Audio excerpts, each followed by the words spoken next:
لما احب اعمل وصفه حلوه وحاجه جميله كده واغير للولاد بقى، نبعد بقى شويه عن القلي وعن الشوي وعن الحاجات دي كلها. بعمل السمك بالطريقه دي من احب الطرق الى قلبي، سهله وبسيطه جدا وطعمها مش قادره اوصف لك على حلاوته. يلا بينا نسمي الله وننزل الكومنتات نصلي على الرسول عليه الصلاه والسلام. انا بجيب السمك البلطي، بفتحه من ظهره، ما بفتحوش من البطن خالص، من الظهر بالشكل ده كده. بنضفه حلو قوي قوي بالدقيق وبالملح، وبعد كده بعصر عليه عصرة ليمون، بصفيه طبعا المية بتاعته واعصر عليه ليمون واركنه على جنب.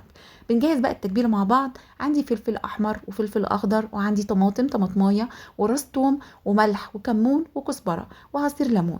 برفع ده كله ضرب كده في الكبة لغاية ما يبقى عندي بالشكل ده. هبدأ اجيبه بقى وهاخد منه على السمك وهوريكم انا بعمل ايه.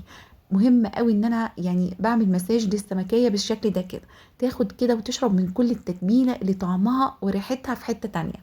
من جوه ومن بره بتبلها حلوه قوي. بخلص كميه السمك بتاعتي بالطريقه اللي انتوا شايفينها دي بمنتهى السهوله، سهله جدا جدا. انا كده تبلت السمك بتاعي كله، بركنه بقى على جنب كده 10 دقايق على ما اجهز ايه الحشوه بتاعتي.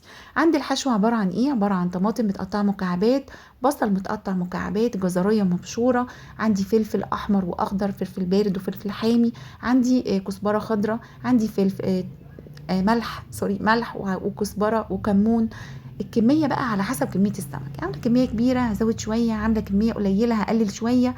وكمان عندي معلقه كبيره من الخلطه اللي انا تبلت بيها السمك، وعندي كمان 3 4 معالق كبار كده من الزيت. وادي للخلطه دي تقليبه حلوه ريحتها طالعه تجنن. تعالوا اقول لكم بقى انا بلف السمك ازاي. بجيب كده ورقه من الفويل، وباخد عليها كمان ورقه من الزبده وبحط عليها السمكيه بتاعتي، وببدا اقفل كده من الجناب الاول، واخلي حرف السمكيه يكون عالي شويه علشان لما احط الحشو عليها ما تقعش من على السمكه. بالشكل ده كده حطيت الحشو بتاعي بطريقه سهله وبسيطه جدا، ريحه الحشوه دي تجنن. بعد كده هعمل معاكم واحده كمان طريقه اللف سهله جدا جدا تمشي مع السمكيه بالشكل ده، وتبداي تحطي عليها التتبيله او الخلطه الحلوه اللي احنا عاملينها. بجيب بقى الصينيه بتاعتي، برص فيها السمك، بدخله فرن سخن على درجه حراره 200 220 على حاجه عندك. انا بفتح الشوايه مع الفرن عادي. انت ما بتفتحيش الشوايه، تفتحي من تحت لغايه ما تحسي انه استوى معاكي. بتفتحي الشوايه 5 دقايق ياخد لون بس مش اكتر من كده، بيطلع معاكي السمك بالجمال والحلاوه دي. لونه تحفه، طعمه وريحته من اول 5 دقايق في الفرن وهو قالب ريحه البيت كلها. ريحته حلوه جدا جدا. طالع بقى مستوي معايا ولحمته طعمها حلو قوي، شكله وطعمه وريحته في حته تانية.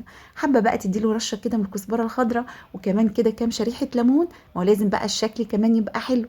جربيه الوصفه دي هتعجبك جدا جدا.